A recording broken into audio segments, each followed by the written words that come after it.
இலக்கை நோக்கி டுவர்ட் த கோல். இந்த நிகழ்ச்சிக்கு உங்களை அன்புடன் வரவேற்கிறோம். Praise the Lord. ஆண்டவராகிய இயேசுவின் இனிய நாமத்தில் உங்கள் எல்லாருக்கும் இந்த புதிய நாளிலே அன்பின் வாழ்த்துக்கள். 89ஆம் சங்கீதம் முதல் வசனம்.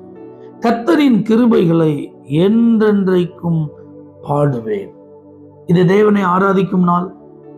ஆலயத்திற்கு சென்று கர்த்தரை நல்லா பாடி அவரை துதித்து மகிமைப்படுத்தும்.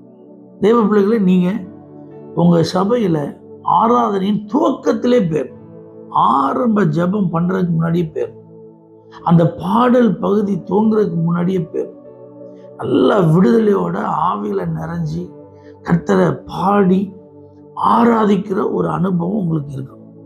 சிலர்லாம் பாருங்க, 3 பாடலோ 2 பாடலோ முடிஞ்ச பிறகு வர்றது, சிலர் ஆராதனையின் பாதியில வர்றது, சிலர் ஆராதனை முடியும் போது வர்றது, சிலர் காணிக்க போடுற நேரத்துல தான் வர்றது, இன்னும் சிலர் செய்தி வேலை ஆரம்பிச்ச பிறகு கூட வர்றவங்களாம் நினைச்சுக்கிறாங்க இருக்கிறாங்க. அப்படிப்பட்ட நபர்களில் ஒருவரை நினைச்சக்கூடாது, இருக்கக்கூடாது. அவருடைய கிருபையினால தான் நம்ம வாழ்ந்து கொண்டிருக்கிறோம்.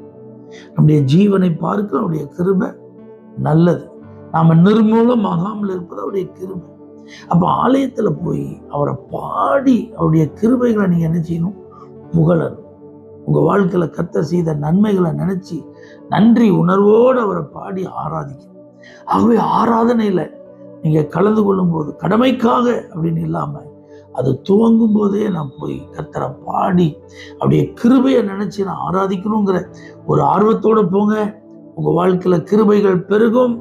புது புது கிருபைகளை கர்த்தர் உங்களுக்கு கொடுத்து நடத்துவார்.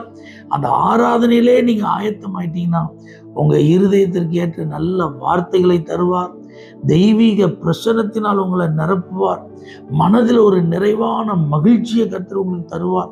நினத்தையும் கொழுப்பையும் உண்டது போல உங்க ஆத்மாவை கர்த்தர் என்ன செய்வார்? திருப்தியாக்குவார். அதனால கர்த்தரை நான் நல்லா பாடணும், துதிக்கணும், ஆராதிக்கணுங்கிற ஒரு நல்ல சந்தோஷமான மனநிலையோடு பாடல் பகுதிக்கு முன்பதாகவே போய் ஆராதிங்க. தேவன் தம்முடைய பரிசுத்த ஆவியினாலும் அவருடைய வல்லமையான பிரசன்னத்தினாலும் உங்களை நிரப்புவாராக. பரலோக தேவனே, அந்த பாடல், துதி, ஆராதனை இதெல்லாம் ஜனங்கள் கலந்து கொள்ள தடையாயிருக்கிற எல்லா தடைகளையும் நீர் மாற்றும். ஆவியோடும் பாடுவேன், கருத்தோடும் பாடுவேன் என்ற வசனத்தின்படி கிருபையை நினைச்சு பாடி ஆராதிக்க உதவிச்சு. இயேசுவின் நாமத்தில் பிதாவே, ஆமென். For prayer contact, Pastor J. J. Kumar, El Shaddai Ministries, 9500252586, Surandai.